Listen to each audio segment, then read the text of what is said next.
what an awesome finish. And really we kind of talk about that's a huge part of what we want to do, in terms of the practices, and all the preparation that goes into it. But the finish is a huge part of what we're doing. So it was great to have that tonight. Certainly turnover is going to be a big part of it. I think we ended up even tonight, but none bigger than Ricardo Allen at the end of the game to get the tip, and just went right back and forth like we thought it would. Offensive line, I was certainly pleased with that. Ended up with 0 sacks, over 100 yards rushing, so couldn't have been more pleased with that group. And then give a lot of credit to Philly. We knew they would just battle back, really well coached and really good team. So we knew we'd have our hands full at the end. Thought it would come down to the finish, and just like we thought it did. And with that, I'll open it up with some questions.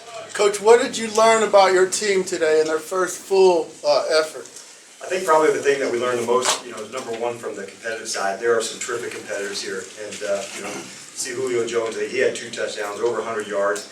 The way Matt Ryan, just keeps battling and going for it. So from the offensive side, you just have a sense that where the competitors are and our best way to feature them. Defensively, I thought in terms of us starting like that, need to continue to work on affecting the quarterback. We hit him some, didn't sack him, but it's certainly going to be going about the ball. So we got 2 today.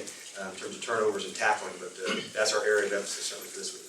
Coach, the Eagles' tempo is no secret to anyone. How much did you realize and have to game plan knowing that the second half was going to come down to that fast pace? Yeah, we certainly knew that, and they've got such a unique style about how they play, and they're really committed. It's one of the things I most respect about Chip and their staff. They have a real style about how they play, and they don't back off that, so we knew we'd have our hands full going all the way through the game. They can score in a minute, and so a couple times they took it down, and we had trouble stopping them on a certain number of plays. But lots of respect for them, their style, how they play. You can't necessarily simulate it, but you do have to have your cleats in the grass and be ready to go and attack, and that's certainly our mindset. Coach, how much on the final offensive play, how much do you think about throwing the ball there? At 3rd and 1, did you think it had to be a run, or take it through the mindset on that last one? Yeah, we kind of went through, but we had a pass option alert that was with it. Ended up going with the run, but we had a pass option that went with the play. So yeah, it was one that could have gone either way based on the low. Does Matt have the ability to check out of that if he wants? He does. Special teams play by Toilolo on the punt was huge. Yeah, and I thought there were some huge hits by Bosher, and then for Matt hitting on some long ones.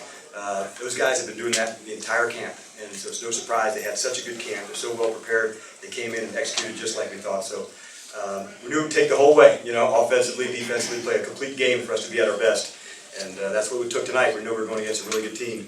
It took all of us, that's for sure. As dominant